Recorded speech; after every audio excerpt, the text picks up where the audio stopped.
33 करोड़ देवी देवता में सबसे सुंदर जोड़ी थी शंकर और पार्वती की। सही है कि गलत है? कभी नहीं झगड़ते थे।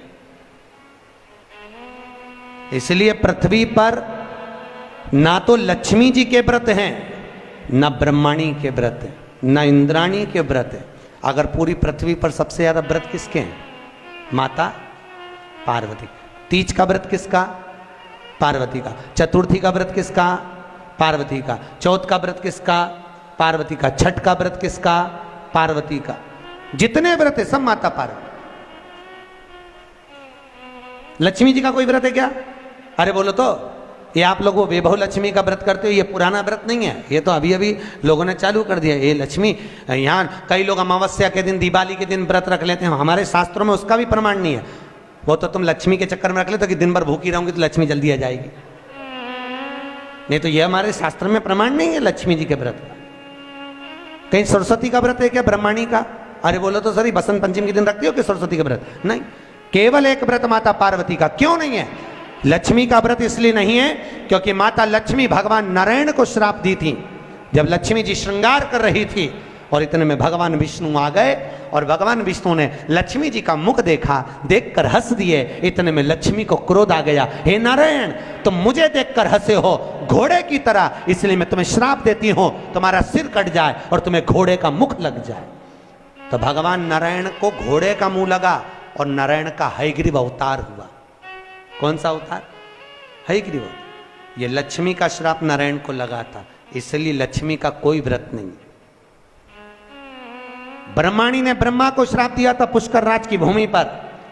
जब पुष्कर राज की भूमि पर यज्ञ हो रहा था, ब्राह्मणों ने कहा ब्रह्म देवता मुहूर्त निकल रहा है, जल्दी यज्ञ में बैठो। ब्रह्मा जी ने नारायणी से कहा, ब्रह्माणी से कहा, ब्रह्माणी जल्दी चलो, सरस्वती जल्दी चलो, यज्ञ में बैठना है। ब्रह्माणी ने कहा भी आई तैयार होके। ब्रह्माणी तैयार होने में लगी रही, बहुत समय निकल गया, मुहूर्त निकलने लगा। ब्रह्मा जी से ब्राह्मणों ने कहा ये मुहूर्त निकल रहा है। ब्रह्मा जी ने कहा करे क्या? इतने में ब्राह्मणों ने कहा तुम बताओ क्या करे? ब्रह्मा जी बोले आज को जो करना है करो। ब्राह्मणों ने गाय को पकड़ कर ले आए और गौ माता को खड़ी कर कर गाय के सामने वेद ध्वनि करना प्रारंभ करा। जब वेद ध्वनि करी तो गाय के मुख से वेद माता गायत्री को प्रकट कर लिया।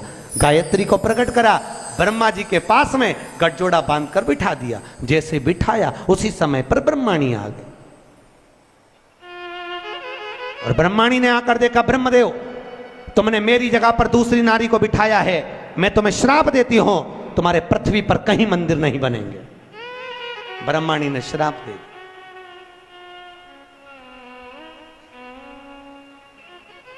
कहीं पर मंदिर है ब्रह्मा जी का? केवल एक जगह पुष्कर जी में, जहां यज्ञ करा था वहां। तो ब्रह्माणी ने ब्रह्मा को श्राप दिया, लक्ष्मी ने नारायण को श्राप दिया, इंद्राणी ने इंद्र को श्राप दिया, पर एक माता पार्वती ऐसी थी जो कभी ऊंची आवाज में बात नहीं करती थी। इसलिए पृथ्वी पर सबसे ज्यादा व्रत माता पार्वती के होते हैं। व्रत तुम्हारे भी चालू हो सकते हैं, तुम ऊंची आवाज में नहीं बोलो तो।